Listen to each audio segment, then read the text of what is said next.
right. Well, good evening. I want to thank you for sharing time with us tonight. This is the Organizer Coach, and I am Tammy O'Neill. I am the owner and founder of the Organizer Coach, which is a professional organizing service, and I'm also a certified ADHD coach. And I am absolutely thrilled tonight because we have just this wonderful, excellent, very expert guest speaker tonight that's going to be sharing all of her wisdom with us about ADHD. And we've been doing this series now for the whole month of October on in celebration of ADHD awareness. And I'll be getting to this in just a few seconds. I just wanted to go over a few spots here about the Organizer Coach. One, you can reach me on the web at theorganizercoach.com. And if you have any questions tonight, you can go into the chat room. You can put your question in there, and I will be monitoring this. If there aren't any questions and you feel safer contacting me, I can forward that information to Heather. She's wonderful about responding. She's excellent about that. So again, if you have any questions about the show, we're going to put Heather's information and her contact information in the chat box. This is being recorded. The presentation is being recorded. It will be sent out again, like we do, following the presentation to all our people that are subscribed to the newsletter. And we're getting quite an audience here. So I'm thrilled. We have tonight with us is Heather Wells, and she is the owner and executive director of Brain Balance in South Lake. And I was just so honored that Heather is sharing her time with us. She has buku-doodles of experience working with children, teens, and adults that experience learning, behavioral, sensomotory, and also other issues for nearly 30 years.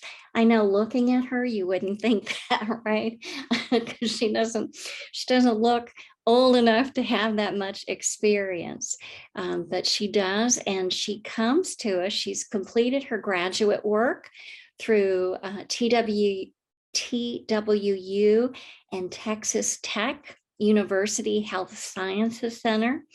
And she, again, her resume just spans buku-doodles of hospitals, clinics, schools, etc., where she has just continued her training about the brain and how the neurodiverse brain affects all people. It is not gender specific. It is not socioeconomic specific. It affects all people. So without further ado, Heather, I'm going to turn it over to you. And if you would like to share your background, your testimony, which I think is so impressive, with our audience, and that can kind of segue into how you got interested in helping people with neurodiverse brains. Okay, sure. Well, thank you for having me. I'm really excited to be here. As far as my personal story, I was born legally blind and had large tumors on both optic nerves, and nobody knew it for years. My parents, I was compensating so well, but compensation takes out of other buckets. I mean, it impacts quality of life. And so I had strengths that people weren't seeing. My parents took me to the doctor, and he said, tell me anything you can see on the eye chart. And I couldn't see anything. So while I was sitting right there, the doctor told my parents I was stupid and I just wouldn't really be able to learn. And so more years went by, and finally someone at church came up to my dad after his sermon one day. I'm a preacher's kid. And they said, I know what happened before, take her somewhere else. Heather's not dumb, she cannot see. And sure enough, I was blind and my equilibrium was off. So I didn't know if I was standing on my head or floating in the air. And it was a years-long process to rectify those things. And then once the physiological issues were taken care of, my brain did not know how to process sensory information. And so my page is the Hidden Churn, because I talk about churning versus being in automation mode, and how quickly that will fill up your cognitive capacity and you don't have as much room for other things. And so it's different from ADHD, but there are definitely correlations there. And then tonight we're talking about emotional resilience.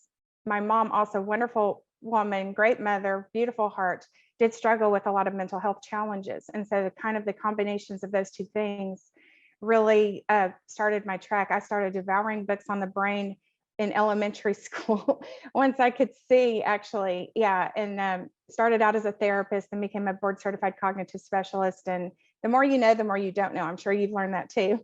And so just every day I write research, I read research, I'm learning something new every day. And it's exciting, this world we live in now, where people are really embracing neurodiversity. It's not where it needs to be, but there are big leaps being made, I think. Oh, I agree. Oh, yes, big leaps, many leaps, since I know when my kids were little, and that was years ago, there wasn't very much, there wasn't much said.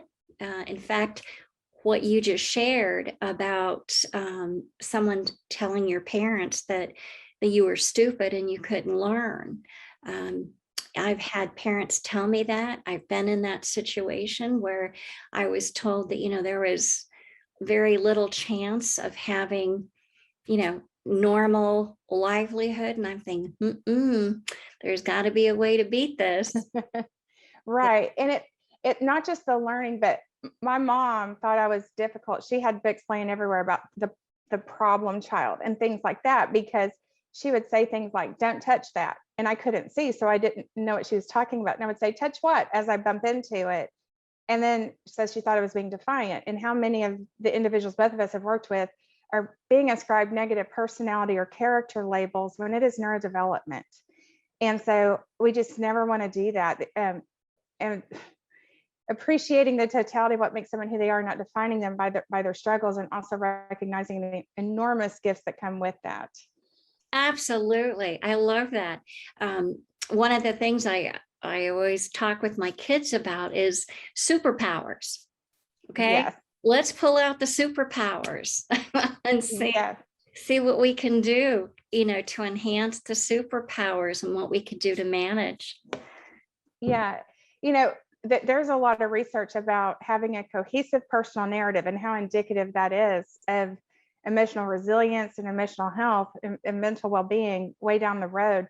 Think about if you go on a date with someone for the first time, you're not going to tell them everything about your life, but what are sort of the tent poles that you think have kind of helped inform who you are? They don't define you. And when we can turn those struggles into a way to serve others, when we can turn them into a way where we understand ourselves and our strengths and our struggles, and know that makes us human and have a growth mindset. There's just, the research is very compelling about how tied that is versus having a sort of incohesive, scattered narrative. I've read that several places that experts say that individuals with ADHD have probably had 20,000 more negative messages by the time they're 12 than those without. And what a shame.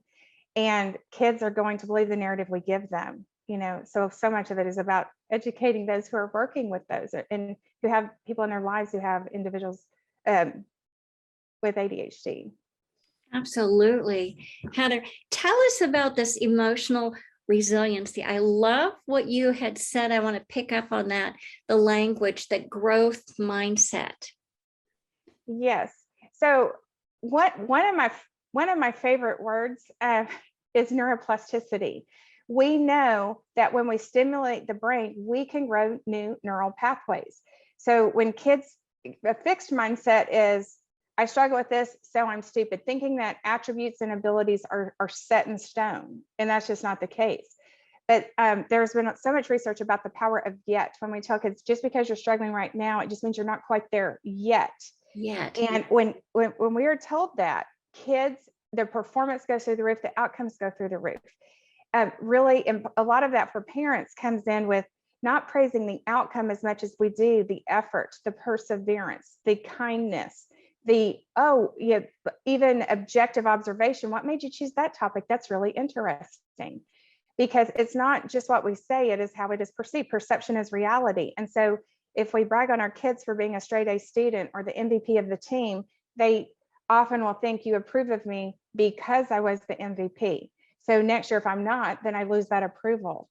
It doesn't mean that's what you're suggesting, but we have to keep that in mind. But really, objective observation, showing interest in their interests. It was so kind of you the way you looked out for your sister today and made sure she didn't fall when she started stumbling.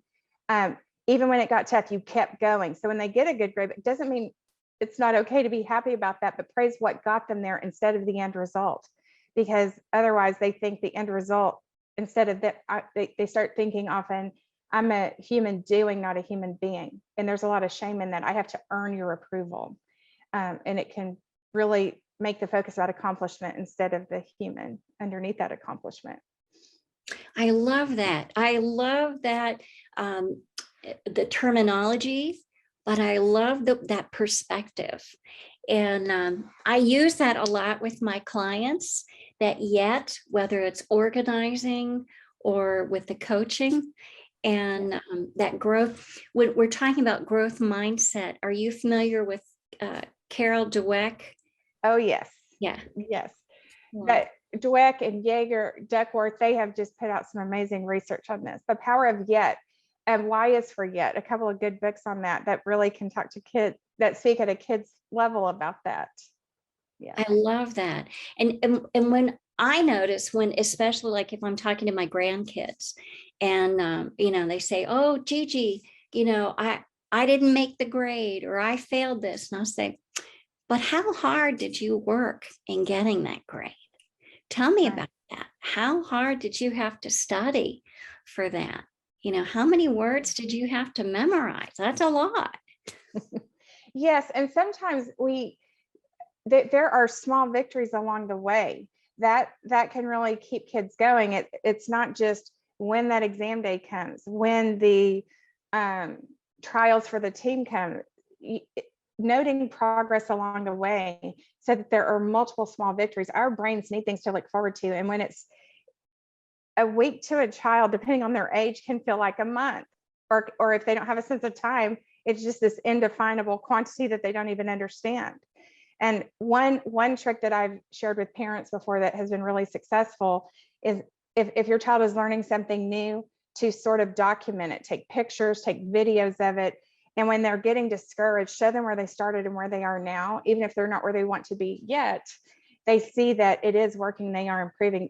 A lot of our kids might be lacking some cognitive flexibility, so it's all or nothing. I'm either good at it or I'm not. You're so much better than you were, and it's going to keep going that way. I love that visual journey. I love that. Yeah. Great suggestion. And even when we think about SMART goals, I often recommend, everybody's heard of SMART goals, but having them be child-led. Children want autonomy, competence, independence, connection, purpose. So if you're trying to work on executive functions, and emotions underlie that too, I mean, they feed off each other. But if they pick a goal that they're interested in, you are working on the same skills that are going to then later help them with the things that maybe the parents care about, getting through this class or whatever else it is. You are growing life skills by doing that. And the relevant, like what makes them think, help adjust those expectations. And even if they don't reach it in that timed out amount of time, you still are looking at progress, and then you just move out that data a little bit so they don't see that it's a pass fail kind of thing. I love that. Oh, I love that. That's a great suggestion that parents can implement at home. Grandparents, anyone that's working with the kiddos can implement that. But also I love it because you don't have to be a kid to implement this perspective. Oh yeah. I mean, SMART goals are for everyone. In fact, I was sitting down with a mom the other day, and she was like, and she is super organized and struggling with perfectionistic tendencies. And yet she's like, I haven't set SMART goals because she feels too bound down by them. But when we did, it was for something she cared about. And then she modeled that for her kids. And guess what? Now they're doing it too. So yeah, SMART goals are for all ages. I think most things we're talking about today really can apply. Adjust the verbiage a little bit, but really the concepts hold true. What would be like, if you could offer 3 priority suggestions for parents to help implement this growth mindset in their kids, what would they be? I would say one is to really, as far as growth mindset specifically, there are some really good books. I mean, we understand the world through stories, right?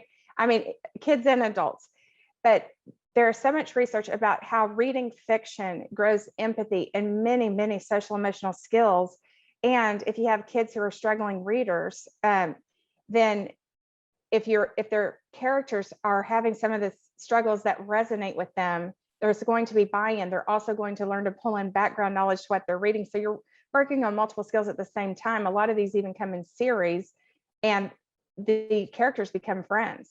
But one book I love is Your Fantastic Elastic Brain, Stretch It, Shape It. And it really is talking about the elasticity of the brain. And it has super cute pictures. To come up with 3, those would not be the same 3 for every family, because it's, as you know, it's always individualized, but social emotional stories are so great. I love, and I'm not affiliated with, but I love freespirit.com, not only because the books themselves are really awesome, but also because each of them has activities to do to really bring the point home, and it really gets metacognition going, getting kids thinking about their thinking. And as you do that, using dialogic reading, like, have you ever felt that way? Or what do you think about how the character handled that? Would you do anything different? Why?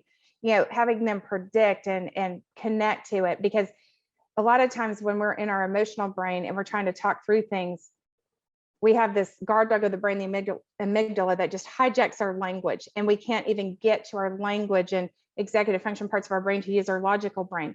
But if we're talking about a character in a book, that's less threatening. And then we can connect dots, and it's sort of like dress rehearsal for when the time comes. So I really love social emotional books. I think that I think a basis for anything we're talking about tonight, growth mindset or not, it's very important for us to normalize uncomfortable emotions. We live in this, there's nothing wrong with all of the technology and the conveniences we have. I mean, there's so much benefit to those. But I was reading a book about, it's called The Dark Side, the upside of your dark side, but kind of laughing about how, yeah, it's too hard to turn on the lights, so we have to clap to turn them on. And all of a sudden, astronauts, oh yeah, I need a memory foam match. All those things are great in and of themselves, but we live in a society of instant gratification and comfort. And we need kids to know that all emotions serve a purpose. When they get frustrated, I'm not going to persevere if I think frustration is a bad or negative emotion. I don't really love the positive negative. All emotions are useful, and teaching kids that it's not the emotion itself. All emotions are valid. It's what you do with them that matters. And without that, kids are not going to have that grit or perseverance. And so modeling that is a huge thing. If you're frustrated about something, of course, you're going to have discretion on what you share with your kids. But if you're frustrated or mad or sad, talking about it out loud on an appropriate level, and them seeing you be the calm in the midst of a storm. So normalizing uncomfortable emotions and not judging emotions, And another thing that is really great, if you have very concrete thinkers, those who really struggle with the abstract, using manipulatives is really good. Talking about, you can Google rock brain or flex brain. You can come up with items that are rigid, like a brick or something, and things that are flexible, like yarn. And then having those tangible, talk about what the words mean. And then when it comes to thought processes, because it's very hard to tease apart thoughts and emotions, and putting some concrete depictions to some abstract concepts. And then if you notice some more rigid thinking, is that something like what rock brain would say, or flex brain? that kind of thing. Manipulatives are great. Of course, it depends on the age, but those are a few that come to mind when you say that. Oh, that's a great suggestions, and applicable for adults. Yes. And I want to say one thing that I think there are some pretty predictable, there roughly, depending on what research you look at, there's probably about 9 different thought processes that human beings in general start to form. It doesn't mean it's all 9 of them. Within those 9, there might be 2 or 3 that resonate with different individuals, whether it is catastrophizing, all or nothing thinking, mind reading. We think we're so much better at reading people's minds than we really are. Fortune telling, already knowing things are going to turn out terribly, or whatever it is. There are about 9 of those. And so being aware of that and not trying to push thoughts and feelings away, valid, not getting hooked up in them, not trying to push a thought out, but what can you replace it with? What is another way of thinking about this? If I tell you to not think about a white bear, all you're gonna think about a white bear more than if I asked you not to, right? Right. And so, but looking at what are my thought patterns, this has been a game changer for so many, for young adults and teens that we've worked with. I mean, some for younger as well, but the older you get, the more time we have for negative thought. I had that when I was younger, some negative thought patterns. And then I would counter that automatic thought with something I knew to be true, not positive affirmations, because if those don't feel real, I just feel like I'm lying to myself. But what is something neutral and believable before we move to the positive? But just being aware of those patterns, not trying to push them out, valuing them. And then you're hitting the brake pedal, and then you can make choices. Think about what would be the outcome if I act on what I'm thinking right now, and then make choices based on your values. Prioritize values. I love that. Oh, I love that. I think, and boy, I can really connect with you on that technology, that instant gratification. It's wonderful because it opens up a whole different world for us. Technology does. However, it's learning to balance that and see where our priorities and our values fit in that. Because go ahead. I was going to say it's really remarkable that about 95% of our thoughts are automatic. Only 5% are conscious. And when we're aware of that, again, we can't stop our thoughts from thinking. But if you catch yourself escalating, if you can do something else for about 6 seconds, name state capitals, do some math, anything that is more academic, literal, logical, not at all emotions based, that is long enough to keep from going to that sort of fight or flight, anxious, impulsive response, to calm yourself, and then you can switch gears and use your logical brain. It's really kind of remarkable. What we look for, we will find. So if we're not aware that 95% of our thoughts are automated, I might have taken what you said to me badly because I expected you to, because people, quote unquote, always are out to get me, or it's not fair. So whatever, I'm already framing what you're about to say as something that's not fair, or whatever my particular thought pattern is. And so the power of 6 seconds, I mean, our automatic thoughts happen in milliseconds. 6 seconds doesn't sound long, but when your brain is going like this, 6 seconds is plenty of time to switch gears. Oh yeah. Well, like you said, the brain, it just goes, it's constantly the churn, like your page and the book that you're writing, how appropriate for that, which is, I want to go into that here and we've got a few more minutes left.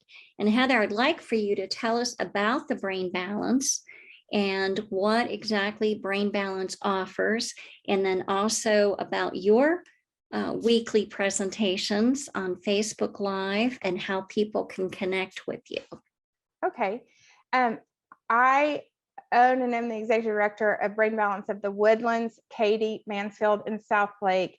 And we work with individuals of all ages, starting at age 3.5 all the way through adult. We have grandmas, we have people, 40 years old, all over the age range, who are feeling that they're not thriving socially, emotionally, behaviorally, cognitively. It can be at work, school, whatever it is. And we have some who have profound challenges. And then we have others who are already doing great, but they just want to live their absolute best life. But we conduct an assessment of over 900 functions. We are looking at how the brain is communicating between the two hemispheres, front to back of the brain. We work with a lot of individuals on the autism spectrum, ADHD, anxiety, different kinds of emotional dysregulation, reading struggles, etc. A lot of executive dysfunction, and figure out the foundational causes of those issues. We don't want to put a Band-Aid on symptoms. Why are those struggles present? And then we map out a plan to grow those areas of the brain, neuroplasticity. And the other thing I love about neuroplasticity is the brain wants to be efficient. So as we grow these new neural pathways and individuals use them, the brain starts pruning away maladaptive responses that have been the knee jerk for so long. But yeah, we are, Harvard University has conducted research and found the vast improvements, and they follow our students for 10 years, say, yep, it's permanent. And they do functional MRI, see those brain connections. We've been in the Journal of Mental Health and Clinical Psychiatry for the improvements. Cambridge has done research on the improvement in executive function. But yeah, it's a customized program, and it's looking at body-brain connection. We have a nutrition component. It's very thorough. And for our students who are still in school, we even do school visits to help the educators in supporting the students, understanding why, so they don't get these negative labels ascribed to them that are why I'm on this planet fighting that. But then I do 2 Facebook Live episodes a week on my pages. I'm on Instagram and Facebook at the Hidden Churn. Our days are changing. What has been Mondays, it's going to be Tuesdays at 11 starting this Tuesday, and also Thursdays at 3:35. That one is with a very dear friend of mine who is a functional chiropractor. Okay. And so if you will put your contact information in the chat room, okay? And then you put that in there. And then also I wanted to ask you, if I understand, if you are writing the book, is that correct? It is. Mhm. Yes. And I'm sorry. Does this mean I'm not a good multitasker? I'm almost done. No, that's okay. Yes. I'm writing a book called The Hidden Churn, What Kids Wish They Could Tell You and What You Can Do About It. I have been in the shoes of, I've been the misunderstood child. I've been the mom of 2 boys. I'm diagnosed with ADHD, anxiety, and other struggles, who a whole host of things going on. I've been the caregiver for my parents for 21 years. My dad lost the right hemisphere of his brain to a tumor. My mom had a massive stroke. So I bring in the perspective of the child and the parent / caregiver, as well as the professional of 30 years. And here are some out on the surface struggles. Here are some things that can cause them. And here's some very practical, doable things that will help. And I will just state, I didn't do this for money. 100% of the proceeds are generating scholarships for families in need. Oh, that is wonderful. I love that. I love that. And what makes this so authentic, Heather, is you've lived it. You and I love this because not that you endured the pain, and I don't want anyone to think that, that you have to endure pain to grow, but you have taken that and turned it around. Again, that growth mindset was embedded in you from a young age, and you've become diligent in serving other people to show people that, you know what, this is your life and you can live it. You don't have to, your life isn't defined by a label. You're a human being that can live, that can be supportive in the community. And I love that. I just love that you have taken that and turned that into an authentic story and experience from the heart. So kudos to you. I think everyone on this call can do the same thing. You talked about superpowers. I'm just such a huge believer that, I mean, we all go through trials. We all have our own story, our own journey, but anything that we go through, it is also a blessing. It uniquely equips us in ways we would otherwise not be equipped to serve and to accomplish other things. And so I'm really grateful for all those things. And just thought this was a way to get important messages out, be a voice for such a misunderstood group of individuals, and give guidance to caregivers and teachers, et cetera, and generate scholarships at the same time. Yeah. Yes, I love that. I love that. Thank you. Thank you so much, Heather. We're going to be, our time is up, and we're going to have you back in 2022. So All right. on another topic, this has just been absolutely wonderful. I appreciate so much that you shared your expertise and time with us. And again, the information is in the chat room, and this will be sent out to the audience. And again, if you have any questions and you're concerned, or maybe you want to contact me first, that's okay.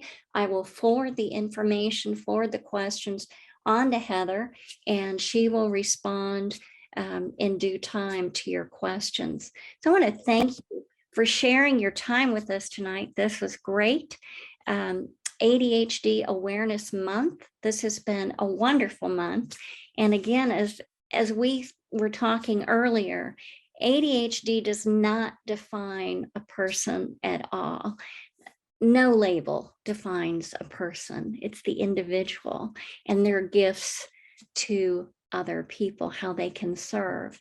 So this is the Organizer Coach, and you can find me on the web at theorganizercoach.com. You can go ahead and schedule for your free 20-minute phone consult. Be glad to talk with you about any questions that you have. And Heather, thank you again. Appreciate it. We're going to have you back next year. Thank you very much for having me. I really appreciate it. All right. Thank you. Bye-bye. Bye.